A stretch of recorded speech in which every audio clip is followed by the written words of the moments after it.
Chers amis, bonsoir. Comme chaque fois, je commencerai, quitte à vous lasser, mais c'est très important, en vous disant que le halal, ce n'est pas uniquement l'abattage des animaux et la nourriture. C'est également toutes les règles de la charia. Le halal, c'est la charia. C'est-à-dire ce qu'on appelle maintenant, d'une façon pudique, l'Islamic Way of Life. Ce soir, je vais vous parler d'Alexandre Del Valle, qui vient de sortir un livre particulièrement intéressant qui s'appelle Le Projet. Ce projet, c'est le projet des frères musulmans pour halaliser toute l'Europe, politiquement. Alors, il décrit très bien donc ce qui se passe, comment ces gens-là procèdent avec la taqiyya, ce qu'on appelle la taqiyya, la dissimulation. Ils procèdent d'une façon sournoise. Ils se présentent comme des modérés bien sûr, qui s'opposent un peu aux salafistes. Le salafiste faisant le sale boulot du djihad armé, des attentats.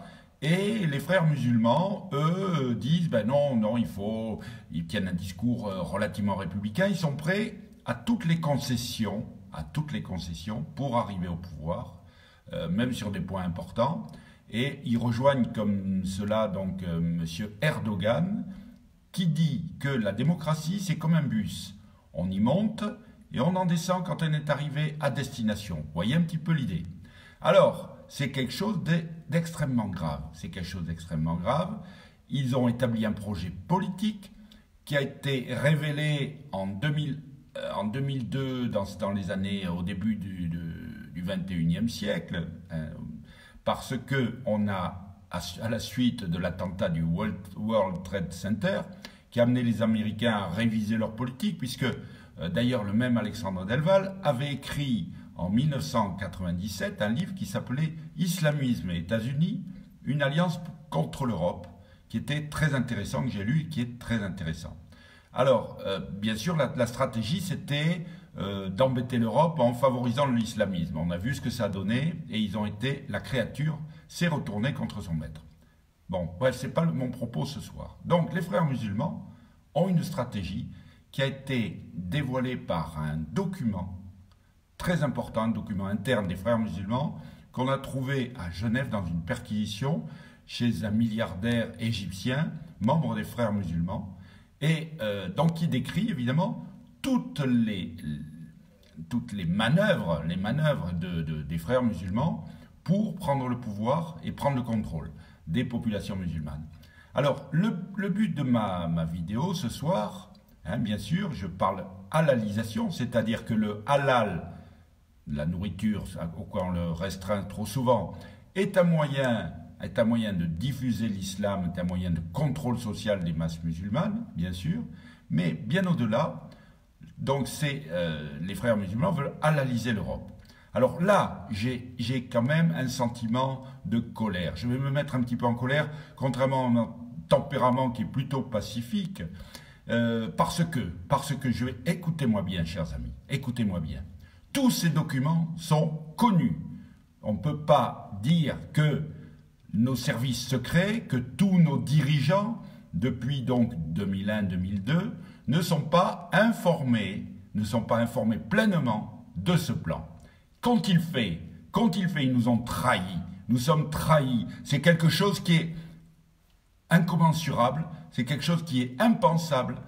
J'avoue que même moi, je me dis qu'il n'est pas possible que nos dirigeants nous aient trahis comme ça. Ce sont de véritables, et j'ai pas peur d'utiliser le mot, ce sont de véritables collabos qui devront être jugés un jour pour le crime donc de collaboration avec l'ennemi. Parce que les frères musulmans sont nos ennemis. Et il faudrait prendre toutes les dispositions possibles pour les neutraliser. On les connaît. Alors, le principal comment dirais-je, exemple de frères musulmans qui pratiquent la taqiyya à un haut niveau, c'est l'imam de Bordeaux, que je connais bien, qui s'appelle Tarek Oubrou. Tarek Oubrou qui vient de sortir un livre, Le Coran pour les nuls. C'est-à-dire que ne pensez pas qu'il va dire du mal du Coran, qu'il va voir dans le Coran, évidemment, tout ce qui cloche et qui fait que l'islam donne ce qu'il nous donne au quotidien.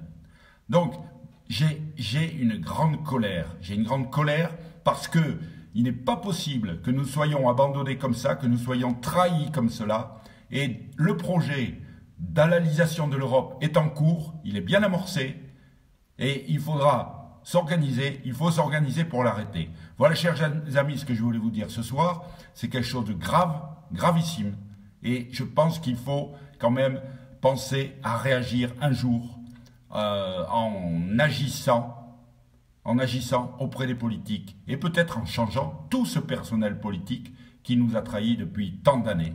Voilà, chers amis, je vous souhaite malgré toutes ces mauvaises nouvelles, une bonne soirée. Et je vous dis à ma prochaine vidéo, et je vous retrouverai évidemment avec plaisir pour vous expliquer l'actualité du halal dans toutes ses dimensions. Bonne soirée mes amis.